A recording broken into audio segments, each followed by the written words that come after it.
Las batallas más sangrientas de la historia suelen ser recordadas por su gran magnitud y enorme cantidad de bajas. Pero pocas veces nos detenemos a pensar qué pasa con los cadáveres de los soldados caídos, cuyas historias pueden ser tan increíbles como los hechos que suceden en los propios enfrentamientos. El ataque del 6 de junio de 1944, mejor conocido como el Día D, es un claro ejemplo de esto. Aquel día miles de soldados aliados y de las potencias del eje perdieron la vida durante las luchas en las playas de la costa. Sin embargo, la muerte de todos ellos no significó el fin de sus historias en la guerra. El rescate de los restos de los soldados aliados se convertiría en una pesadilla para los supervivientes y hasta los combatientes del eje se encontrarían involucrados en aquella desagradable misión. Al desembarcar en Normandía, los soldados aliados se encontraron con una resistencia alemana fuertemente preparada y con un clima desfavorable que complicó aún más la situación. Esto generó un enfrentamiento caótico que culminó con una enorme cantidad de bajas. Sin embargo, aquel día no solo iba a ser recordado por la complejidad y las terribles consecuencias de la batalla, sino también por todo lo que luego sucedería con los cuerpos de los soldados caídos. Obtener un número exacto de víctimas se convierte en una tarea difícil debido a la gran cantidad de muertes en el campo de batalla y a diversas circunstancias que volvieron aún más complicado el trabajo posterior. Sin embargo, en la actualidad es posible obtener una cantidad aproximada a partir de la información brindada por los monumentos conmemorativos. Los números son impactantes. Se cree que alrededor de 4.414 soldados aliados perdieron la vida el día D, con las peores bajas en Omaha Beach, con unos 2.000 combatientes estadounidenses. En otras playas de las costas de Normandía murieron unos 2.000 soldados británicos y unos 340 canadienses. Por su parte, las fuerzas alemanas sufrieron entre 4.000 y 9.000 bajas. En el medio del caos y la confusión de la lucha, era imposible para los comandantes llevar a cabo el control de bajas de los miembros del servicio. Por este motivo se hacía aún más complicado determinar el horario y el lugar específico donde moría un combatiente. Además, muchos de ellos acababan en una compañía diferente. A esto se le sumó que los soldados desaparecidos no fueron declarados muertos hasta un año después de su desaparición. Los muertos del día D no siempre fueron atendidos en los momentos posteriores a su muerte. Los supervivientes se encontraban bastante ocupados tomando posiciones a lo largo de la costa y no podían detenerse bajo ninguna circunstancia. Como solución a este problema, se pensó en un grupo de soldados que se dedicaran al registro de tumbas tan pronto como sea posible. Pero entonces, ¿qué sucedía con los miles de cuerpos caídos durante el momento exacto del ataque? Lo único que podían hacer los soldados en aquel instante era cubrir los restos de sus compañeros con una manta u otra tela que tuvieran a mano y seguir avanzando. Ante sus asombrados ojos, las aguas de las playas se tiñeron de rojo y pudieron observar cómo algunos restos flotaban en ellas. Era tan grande la cantidad de cuerpos muertos en el lugar que aquellos soldados que lograban sobrevivir tenían que pasar por encima de los cadáveres para poder continuar con sus caminos.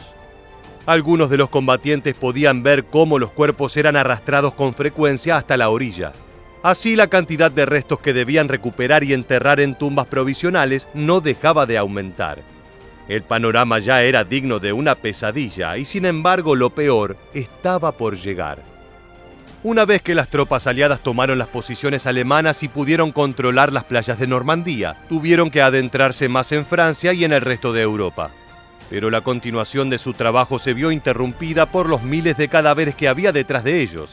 Para estos hombres, dejarlos a la intemperie donde cayeron no era una opción, así que decidieron buscar una solución rápida y viable. Debido a que no contaban con el tiempo suficiente para establecer un cementerio formal, los sobrevivientes decidieron crear tumbas temporales cerca de la playa, tanto por una cuestión de respeto como de sanidad. Así, con mucha determinación y escasos recursos, comenzaron la difícil tarea.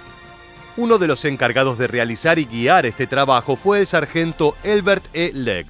Junto a sus compañeros fabricaron tumbas provisionales con los elementos que tenían a disposición: partes de cajas de madera para construir lápidas y restos de paracaídas como sudarios. Gracias al esfuerzo realizado por estos soldados, se lograron establecer 8 cementerios en la zona antes del 10 de junio. Sin embargo, la experiencia resultó especialmente perturbadora para quienes participaron.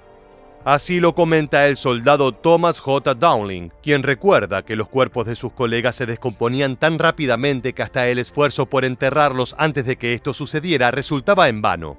Pero aunque no lo creas, esta tarea no fue realizada solamente por los aliados. Incluso algunos soldados alemanes capturados fueron obligados a trabajar como sepultureros en los cementerios provisionales. En un principio, los prisioneros pensaron que las tumbas que estaban cavando eran para ellos mismos y se negaban a continuar. Al descubrir que en realidad allí descansarían los miles de restos de los soldados aliados, accedieron a completar la tarea. De esta manera tuvieron un papel muy importante a la hora de ayudar a enterrar el creciente número de cadáveres. La identificación de los fallecidos también resultó una tarea abrumadora. Solo fue fácil reconocer a aquellos soldados que llevaban en sus cuellos las insignias con el nombre y la compañía a la que pertenecían. Cuando esto no sucedía, los miembros de los grupos de registro de tumbas se veían obligados a cavar más hondo para relacionar un cuerpo con una identidad y una familia. Carnés de conducir, cartas, ropa y hasta huellas dactilares y registros dentales fueron utilizados para realizar una identificación positiva en aquellos casos. A los traumas generados por la experiencia misma del combate, varios hombres tuvieron que sumarle la espantosa situación de tener que buscar los restos de sus compañeros para brindarles una sepultura digna. Muchas veces debían retirar los pedazos de cuerpos que permanecían en el agua o enganchados en las embarcaciones. Los soldados pocas veces contaban con las instalaciones para bañarse o con ropa limpia para cambiarse. Por esta razón, a menudo seguían trabajando con la sangre de sus colegas impregnada en sus uniformes.